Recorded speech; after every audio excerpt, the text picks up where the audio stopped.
Hello and welcome to MetroArts. I'm your host, Larry Wallace. Here on MetroArts, we highlight some of the best in the business, from fine artists, photographers, and performing artists to cinematographers and musical artists, all from the Metro Detroit area. On today's show, we'll meet film and video director Beasy Jones and musician and actor Big Gub. We'll explore the art of Jeanne Bieri and have an in-studio performance with the Dave Vessella Jazz Ensemble.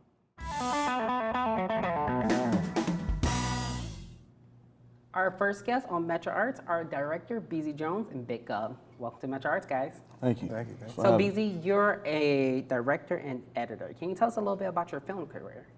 Well, I've been doing it for about 10 years now, basically. Okay. I actually started off as a producer. I used to produce. Wow. I tried producing music a little bit, making beats and things like that. And I just felt like it was just too many people doing it. Okay. And so I had to figure out how to make my name. So I just got into doing film. For sure. Now, one of your newer projects is Wait. What was the inspiration behind that film?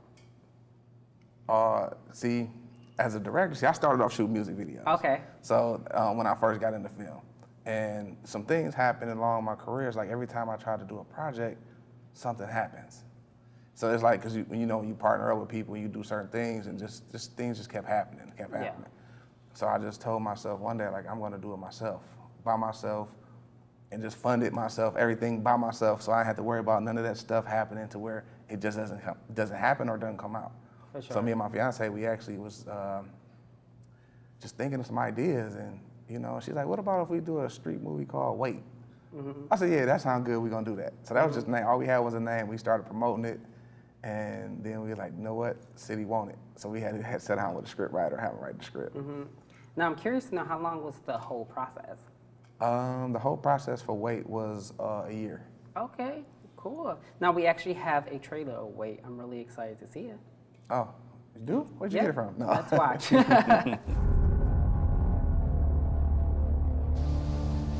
I know is my uncle told me, you gotta lay low in this business. That'll be the first thing to get you knocked off. Crackhead broke in one night, shot my brother and his wife. I was in the back sleep, but the gunshots is what woke me up. But all that you doing around here, this ain't the place for it. That's gonna get you killed. I don't know how to sell drugs. It's easy. All you gotta do is buy it for one price and sell it for another. You pay your people, and then you keep the change. You're smart, you'll get the hang of it.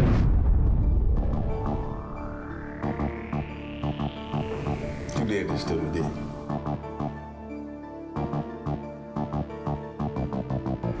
I will definitely be getting to the bottom of all of this. You do that. I'll give you a week. Just 1 week. Then what? And right now, somebody's after me, Auntie. And if they can't get to me, they gonna get to you. If anybody I care about get hurt, I'm coming to you. Likewise. You are going to stay in school. You are going to be a lawyer. You cannot be a part of his We are already a part of his It's getting old out here in these streets. It's time to be out with the old and in with the new. So did you always know that you wanted to be a lawyer? Yeah, my whole life, actually.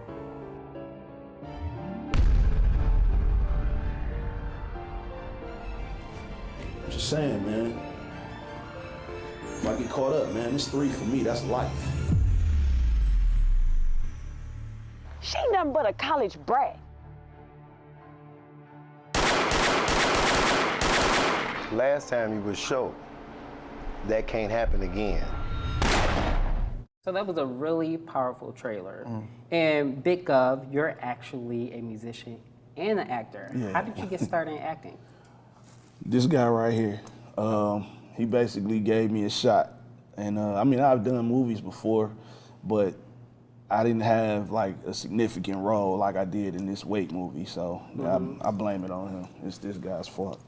So it must be so nice to be multi-talented. So I gotta ask you, which one do you prefer, music or acting? Well, acting is fun, don't get me wrong, I love it, but music is my love. This is what I really love to do. So I would have to choose music over acting. And Beasy, you're actually really talented too, but behind the camera, you're also a music video director. And we're actually going to see a quick clip from your music video, So Much Pain. Can you tell us a little bit about that? It's crazy. With that video, of course, you know it's Gus' video. It's a song. He called me and said, "Bro, I got this song, and it means a lot to me, and I can't let nobody else shoot this video because I haven't really been shooting a lot of videos lately because of the movies." And he was like, "No, I can't let nobody else shoot this video."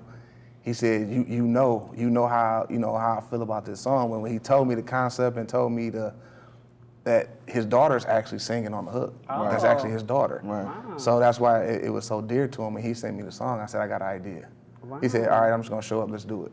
And that's how it all came about. Wow. So Gov, the apple doesn't fall too far from the tree. Nah. So Gov, did you write the song? Yes, I wrote the song. Now, can you tell us a little bit about the writing process? Okay, well, actually, the song derived from a older Tupac record called Pain. But what I did was I just did my own version of it. I wrote the lyrics. My daughter actually wrote the lyrics to the hook. Yeah. So with this song, it was like inspired by a lot of the events that was going on in the world as far as like all the violence and the children being abused and molested and things like that. And I felt like, it's enough music out here that's promoting ignorance and everything else. We need a record that's gonna shine the light on some of the issues that need to be talked about and addressed. So that's where the record came from, and that's what inspired me to write the lyrics to that song. Definitely, for sure. Now, Beasy, we all want to know what's next for you. More movies. Okay. Less videos. No, I'm just playing. No, I'm still gonna direct some music videos, but I'm gonna be very selective on who I shoot for and what songs I shoot. I don't want to water myself down as far as being a music video director, but don't get me wrong, I love music. Like music is my passion, but movies is too, and that's where I'm gonna follow that thing. I actually have a new movie I'm about to start shooting. It's called Child Support. Okay. Yeah, cool. It was written by one of your crew over here, but I ain't gonna put her name on here yet because I'm For sure. No, Jacqueline actually wrote it. So. For sure.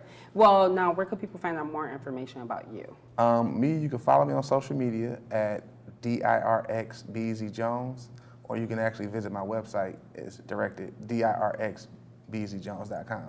Okay, cool. I want to thank you guys so much for being here. Appreciate it. Thanks for having me. Up next, let's enjoy a sample of So Much Pain. You're watching MetroArts, produced for Detroit Public Television.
And now, let's welcome painter and fiber artist Jeanne Bieri back to Wayne State University. Welcome, Jeanne. Welcome to you. Thank you. So I found out that we actually share a common interest. We both bleed green and gold. You're actually a Wayne State alum, right? I am. I think I gotten my master's in fine arts, and I believe it was 93, 94. And I'm a painter, is my history. So looking back on your career, you touched briefly on it, but like you first became interested in painting when you were about 30. How did that come about? Well, I took a class at Wayne State in drawing, and it just opened the world to me. I'd never had art experience before that, and I was fascinated by the fact that you'd hold something with your left hand and draw it with your right. It was like a magic trick, Larry, and I thought, oh, this is great. So I'd take a class a term, and I had a son, and it just worked. It just was wonderful. And I think you take design, you take drawing, design, And then finally, in my later 30s, I began to paint, and it was fascinating what you could, how you could recreate a real, something real in oil paint. For sure. Now, I understand you brought some of your artwork with you today, and you say your paintings have a connection with pictures. How does that work? Well,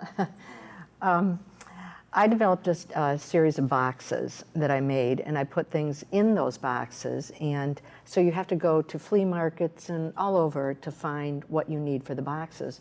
And I began to collect pictures, and primarily I would look for them like a scavenger hunt with women, with animals, and then eventually you found all kinds of photos, old photos that people had discarded, and they had stories. All of them had stories and connections. And I also would look for army blankets. And I would look for army blankets that I could mend that had a hole. And I would mend them, bring them back to the studio. I had a studio at the St. Charles building in Indian Village at the time. I'd bring them back and I'd mend them. And I would always remember, my father was a pilot in World War II. And when I was a kid, I grew up on a farm. And we had army blankets. They were just a part of what you lived with every day. So I was fascinated. And I love the fact that there is a certain duality about an army blanket. It's scratchy and awful, and at the same time, they're necessary, and the colors are beautiful. Wow. So you are a fiber artist, and I'm really excited about this part because you brought some fabric with you today. You're going to demonstrate. Yes, I did. So you want to start and tell us, how do you usually start? Well, I think that I brought two things that I think are related. This is a piece that I'm working on currently, and it's based on the piece that's behind us. In the very top of the piece, in the top center, I always have scraps, and like a quilter, I put them together and I start structuring and sewing them. And so in the top center of the piece behind us, I looked at that and I thought it's like a landscape. This piece I stopped it's been about a month, maybe a month and a half. But I thought it looked like a camouflage, which is very much, about the army blanket. Yeah. And so I got some camouflage and I thought I'm going to use that in my next piece. And so this is the piece I've been working on. Okay. And this is the camouflage that I'm using. Okay. And you can see. And I thought this was a piece that I had down at the bottom of the basement stairs, and I walked by the stairs and I looked down and I thought, oh, it looks like a wing, So this wing shape and the camouflage, I started and I used it here. Okay. So I'm very casual, and you can see in this piece, you can see all these different odds they're odds and ends that I start putting together, and just whatever happens, and then you start looking at them. So once you put them together, this is a quilter's stitch that is for the edges, and it keeps from the wearing. If you see lots of quilts, you see this kind of a stitch. Anywhere you see in my work something that's a little piece that's that's a mend. There was a hole there. There was probably moth-eaten. The army blankets I use are from World War I all the way up. Several my dad brought home from France. He was a pilot in France. The B-26 he flew. And so this is a piece that I have been working on. And these two will go together in some way. I don't know how. Yeah. I'm very casual with the way I look at them. And this is a piece of silver lame that I've been using. This is the leaf motif. Most of the time I try to keep away from anything that would be narrative or real. Right. Yeah, that's understandable. Because I want the materials to speak for themselves. What I really like about army blanket, and same with quilts, people talk about them. They come and they say, oh, I had army blankets when I was a kid. So I think as an artist, you want to connect with others. It's the idea that you have, and then it's the making, and then it's how you connect and communicate. Now, Jeanne, where could people find out more information about your artwork? I have a website, and it's www.jeannebieri.com. I'm also an essayed artist this year, and that is a book, and it's printed by the Wayne State University Press. Okay. I'm number 65. Wow. And so you can find it there, and I think that book is going to be, this will be the 3rd edition. That book is going to be available this next year. Jeanne, I want to thank you so much for coming in, and congratulations on all of your success. Well, thank you very much, Larry, and I'm glad to be here. You're welcome. You're watching MetroArts, produced at the Midtown Studio at Wayne State University. And now, let's welcome jazz musician Dave Vessella back to MetroArts Detroit. Welcome. Thanks for having me. So it's really great to see you again.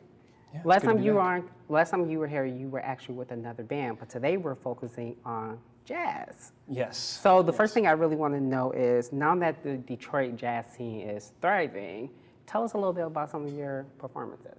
So I play with a lot of different bands around town, and that's kind of what jazz musicians do in general. You know, we kind of all play with each other and play, you know, in different configurations all the time. One of the places I play regularly is Marge's Bar in Grosse Pointe, like right on Mac, you know, right when you cross the border of Detroit and Grosse Pointe. And it's a really cool place. You know, it's like an old hockey bar, right, which is kind of interesting, but they play traditional 20s music, you know, like traditional New Orleans music, Dixieland. Yeah. And so every second and fourth Thursday, I play there and, you know, get to play that music that's 100 years old. Now, I noticed you tend to switch between playing the trumpet and also singing. Mm-hmm. Is that kind of difficult? Well, I don't think so. I think trumpet and voice lend well to each other. Just the way that trumpet is set up, you have to hear what you're playing first, and so you develop ears that way, you know. And so singing kind of is parallel. So it's a tradition too. Lots of trumpet players were singers. Like Louis Armstrong was the greatest trumpet player of all time, and the first pop musician, but also like the first jazz vocalist. And he was the guy who sort of pioneered scat singing, and so he did a lot of different things at once. So you know, it's part of the tradition almost. So I know you're going to be performing 2 songs for us today. Can you tell us a little bit about each? So yes, I will be doing a nice old standard called Dinah, which is kind of harken back to the traditional New Orleans music, you know, the 20s music. It's a song that Louis Armstrong actually recorded. There's a famous video of him doing it, and it's really cool. Cool. And I'll also be singing a song called Centerpiece, which was written by Sweets Edison, who played trumpet in the Count Basie band, and he was, you know, like a big influence of mine too. Now, Dave, where could we find out more information about you and your ensemble? So you can find me on Facebook. You know, I have an artist page, and also I have a SoundCloud page. The website is in the works. We'll be there soon. But okay, cool. Well, Dave, I want to thank you so much for being here. It was a pleasure interviewing you. Thank you for having me. Appreciate it. Up next is Dave Vessella and his ensemble. You're watching MetroArts on Detroit Public Television. The more I'm with you, pretty baby, the more I feel my love increase. I'm building all my dreams around you. Our happiness will never cease. 'Cause nothing's any good without you. 'Cause baby, you're my centerpiece. I'll buy a house and garden somewhere along a country road of peace. A little cottage on the outskirts where we can really find release. 'Cause nothing's any good without you. 'Cause baby, you're my centerpiece.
feel my love increase.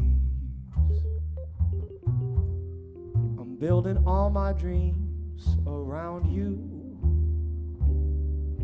Our happiness will never cease, 'cause nothing's any good without you. 'Cause baby, you're my centerpiece. I buy a house and garden somewhere along a country road of peace. A little cottage on the outskirts where we can really find release. Nothing's any good without you, 'cause baby, you're my centerpiece.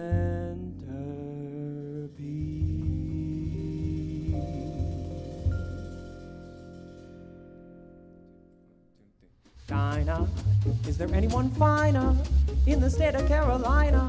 If there isn't, you know her, then show to me. Dinah, with those Dixie eyes blazing, how I love to sit and gaze into those eyes of Dinah Lee. Now why do I spend each night living in fright? 'Cause my dynamite changed her mind about me. Dinah, I would hop an ocean liner or dig a hole to China just to be with my own Dinah Lee.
Oh, Dinah, is there anyone finer in the state of Carolina?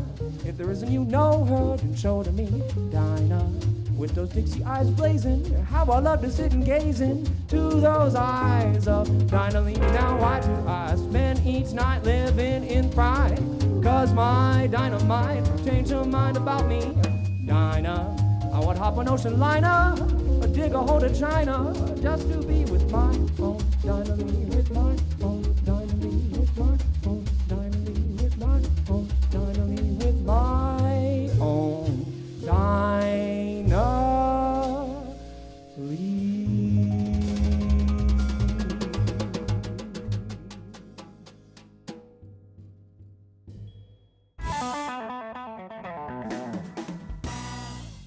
We hope you enjoyed today's show. I'd like to thank our guests, Beasy Jones, Big Gov, Jeanne Bieri, and the Dave Vessella Jazz Ensemble for being here today. Remember, you can watch any of our shows online at MetroArtsDetroit.com and find us on social media. I'm your host on MetroArts, Larry Wallace, reminding you to always support the arts and cultivate the talent in your community.